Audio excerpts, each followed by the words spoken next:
ಸ್ನೇಹಿತರೆ ನಮಸ್ಕಾರ. ರಾಷ್ಟ್ರೀಯ ಸ್ವಯಂ ಸೇವಕ ಸಂಘ ಸರ್ವ ಹಿಂದೂಗಳನ್ನ ಜಾತಿ, ಮತ, ಪ್ರಾಂತ, ಭಾಷೆಗಳ ತಾರತಮ್ಯವಿಲ್ಲದೆ ಒಗ್ಗೂಡಿಸುವಂತಹ ಹಿಂದೂ ಸಾಂಸ್ಕೃತಿಕ ಸಂಘಟನೆ. ಈ ವಿಚಾರ ನಮಗೆಲ್ಲರಿಗೂ ಕೂಡ ತಿಳಿದಿರುವಂಥದ್ದು. ಆದರೆ ಸಂಘವನ್ನ ಹೇಗಾದರೂ ಮಾಡಿ ಜನರ ಮನಸ್ಸಿನಿಂದ ದೂರ ಮಾಡಬೇಕು, ಜನರಲ್ಲಿ ಸಂಘ ವಿರೋಧಿ ಭಾವನೆ ಬೆಳಿಬೇಕು ಅಂತ ಹೇಳಿ ವಿರೋಧಿಗಳು ಅನ್ನಿಸಿಕೊಂಡಿರುವಂತಹ ಹಿತೈಷಿಗಳು ಸಂಘವನ್ನ ಜಾತಿಯ ವಿಚಾರದಲ್ಲಿ ಎತ್ತಿಕಟ್ಟಿ ಭಾರತದಲ್ಲಿ ಗತಿಸಿ ಹೋದ ಮಹಾಪುರುಷರನ್ನ ಸಂಘ ವಿರೋಧ ಮಾಡಿತ್ತು ಅಂತೆಲ್ಲ ಸುಳ್ಳುಗಳನ್ನ ಹೇಳ್ತಾ ಬರ್ತಾ ಇದೆ. RSS ದಲಿತ ವಿರೋಧಿ ನಿಲುವನ್ನ ಹೊಂದಿದೆ, ಅಂಬೇಡ್ಕರ್ ಕೂಡ RSS ವಿರೋಧಿಯಾಗಿದ್ದರು ಎಂಬಂತಹ ಆರೋಪಗಳನ್ನ ಈಗ ಅನೇಕರು ಮಾಡುತ್ತಾ ಇದ್ದಾರೆ. ಹಾಗಾದ್ರೆ ಅಂಬೇಡ್ಕರ್ ಅವರು RSS ಅನ್ನ ವಿರೋಧ ಮಾಡ್ತಾ ಇದ್ರಾ? ಅಂಬೇಡ್ಕರ್ ಅವರು RSS ಸಂಸ್ಥಾಪಕರನ್ನ ಭೇಟಿ ಮಾಡಿದ್ರಾ? ಅಂಬೇಡ್ಕರ್ ಅವರು RSS ಶಾಖೆಗೆ ಭೇಟಿ ನೀಡಿದ್ದು ನಿಜವಾ? ಅಂಬೇಡ್ಕರ್ ಅವರು ಸಂಘದ ಶಿಸ್ತನ್ನ ಕೊಂಡಾಡಿದ್ದು ಹೌದಾ?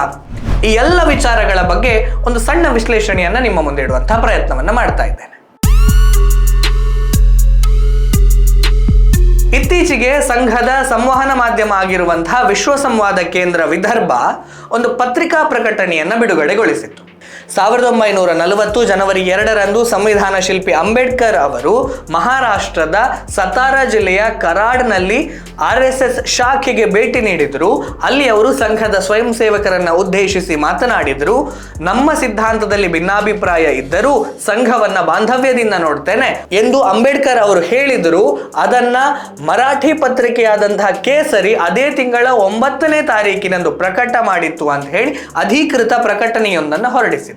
ಇದರ ನಂತರ ಈ ರೀತಿಯ ಭೇಟಿ ಆಗಿಯೇ ಇಲ್ಲ, ಸಂಘದವರು ಸುಳ್ಳು ಹೇಳುತ್ತಾ ಇದ್ದಾರೆ, ಸಂಘವನ್ನ ಅಂಬೇಡ್ಕರ್ ಅವರು ವಿರೋಧ ಮಾಡಿದ್ರು, ಸಂಘದ ಜೊತೆಗೆ ಯಾವುದೇ ಮೈತ್ರಿಕೂಟವನ್ನ ಮಾಡುವುದಿಲ್ಲ ಅಂತ ಹೇಳಿ ಅಂಬೇಡ್ಕರ್ ಅವರು ಹೇಳಿದ್ರು ಅಂತ ಹೇಳಿ ಸಂಘದ ವಿರೋಧಿ ಹಿತೈಷಿಗಳು ಹೇಳ್ತಾ ಇದ್ದಾರೆ.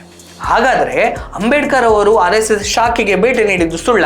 ಯೋಚನೆ ಮಾಡಬೇಕು. ಅಂಬೇಡ್ಕರ್ ಅವರು RSS ನ ಸಂಸ್ಥಾಪಕರನ್ನ ಭೇಟಿಯಾಗಿದ್ರು, RSS ಸಂಸ್ಥಾಪಕರ ಜೊತೆಗೆ ಶಾಖೆಗೂ ಶಿಬಿರಕ್ಕೂ ಭೇಟಿ ನೀಡಿದ್ರು ಅಂತ ಹೇಳಿ ಸ್ವತಃ ಅಂಬೇಡ್ಕರ್ ಅವರ ನಿಕಟವರ್ತಿಯಾಗಿದ್ದಂತಹ, ಜೀವನದ ಬಹುಪಾಲು ಭಾಗವನ್ನ ಅಂಬೇಡ್ಕರ್ ಅವರ ಜೊತೆಗೆ ಕಳೆದಿದ್ದಂತಹ 1957ರಲ್ಲಿ ಬಾಬಾ ಸಾಹೇಬರೇ ಸ್ಥಾಪಿಸಿದ್ದ ರಾಜಕೀಯ ಪಕ್ಷ ಶೆಡ್ಯೂಲ್ಡ್ ಕಾಸ್ಟ್ ಫೆಡರೇಷನ್ ನಿಂದ ಸಂಸದರಾಗಿ ಚುನಾಯಿತರಾಗಿದ್ದಂತಹ ಬಾಳಾ ಸಾಹೇಬ್ ಸಾಳುಂಕೆ ಅವರು ಹೇಳಿದ್ದಾರೆ. ಅವರ ಮಗ ಕಶ್ಯಪ್ಪ ಸಾಳುಂಕೆ ಮತ್ತು ಭಾನುದಾಸ್ ಗಾಯಕ್ವಾಡ್ ಸಂಕಲಿಸಿರುವಂತಹ ಅಮ್ಚೆ ಸಾಹೇಬ್ ಬಾಳಾ ಸಾಹೇಬ್ ಸಾಳುಂಕೆ ಅವರ ಆತ್ಮಚರಿತ್ರೆಯಲ್ಲಿ ಈ ವಿಚಾರ ಉಲ್ಲೇಖ ಆಗಿದೆ. ಈ ಪುಸ್ತಕದ ಪುಟ ಸಂಖ್ಯೆ 53ರಲ್ಲಿ ದಮನಿತ ವರ್ಗಗಳ ಅಭ್ಯುದಯಕ್ಕಾಗಿ ಹೋರಾಡ್ತಾ ಇರುವಂತಹ ಇಬ್ಬರು ಮಹಾನ್ ವ್ಯಕ್ತಿಗಳಾದ ಪೂಜ್ಯ ಬಾಬಾ ಸಾಹೇಬ್ ಅಂಬೇಡ್ಕರ್ ಮತ್ತು ರಾಷ್ಟ್ರೀಯ ಸ್ವಯಂ ಸೇವಕ ಸಂಘದ ಸಂಸ್ಥಾಪಕ ಪೂಜ್ಯ ಡಾಕ್ಟರ್ ಹೆಡ್ಗೇವಾರ್ ಅವರನ್ನ 12/5/1939ರಂದು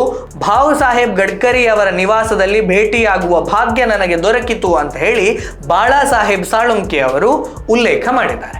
ಇದೇ ಪುಸ್ತಕದ ಪುಟ ಸಂಖ್ಯೆ 25ರಲ್ಲಿ ಸಂಘದ ಬಗ್ಗೆ ಬಾಬಾ ಸಾಹೇಬ್ ಅಂಬೇಡ್ಕರ್ ಮತ್ತು ಡಾಕ್ಟರ್ ಹೆಡ್ಗೇವಾರ್ ಪುಣೆಯಲ್ಲಿರುವಂತಹ ಭಾವು ಸಾಹೇಬ್ ಗಡ್ಕರಿ ಅವರ ಮನೆಯಲ್ಲಿ ಭೇಟಿಯಾದರು. ಭಾವು ಸಾಹೇಬ್ ಅವರು ನಮ್ಮೆಲ್ಲರನ್ನು ಕೂಡ ಅಲ್ಲಿ ನಡೆಯುತ್ತಾ ಇದ್ದಂತಹ RSS ನ ಬೇಸಿಗೆ ಶಿಬಿರಕ್ಕೆ ಕರೆದುಕೊಂಡು ಹೋದರು.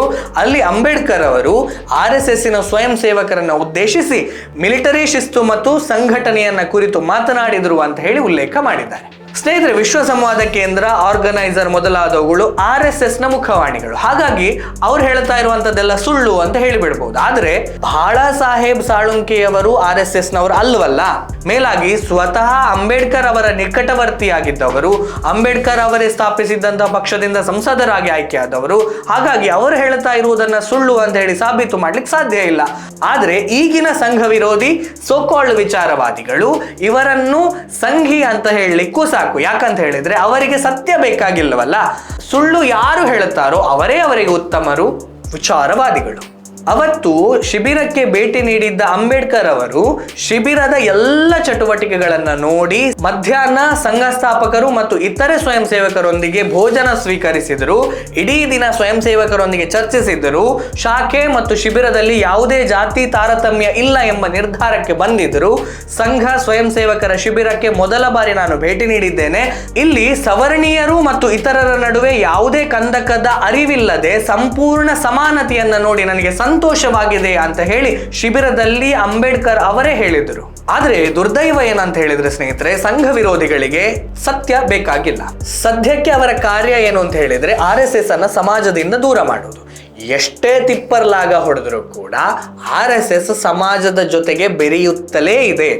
ಸಮಾಜ ಕೂಡ RSS ಅನ್ನ ಸಹಜ ಭಾವದಿಂದಲೇ ಸ್ವೀಕಾರ ಮಾಡ್ತಾ ಇರುವಂಥದ್ದು ಇಂತಹವರ ಉರಿಯನ್ನ ಇನ್ನಷ್ಟು ಹೆಚ್ಚು ಮಾಡಿದೆ. ಹಾಗಾಗಿ ಮತ್ತೆ ಮತ್ತೆ ಸುಳ್ಳುಗಳನ್ನ ಹೇಳಲೇಬೇಕಾದಂತಹ ಅನಿವಾರ್ಯತೆಗೆ ಅವರು ಒಳಗಾಗಿದ್ದಾರೆ. ಆದರೆ ಸಮಾಜ ಮಾತ್ರ ಇವರ ಸುಳ್ಳುಗಳನ್ನ ಒಪ್ಪಲಿಕ್ಕೆ ತಯಾರಾಗಿಲ್ಲ.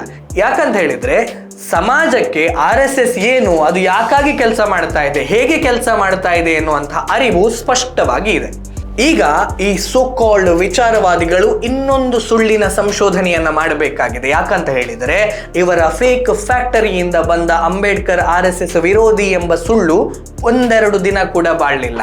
ಅದನ್ನ ಸುಳ್ಳು ಅಂತ ಹೇಳಿ ದಾಖಲೆ ಸಹಿತವಾಗಿ ಸಾಬೀತು ಮಾಡಲಾಯಿತು.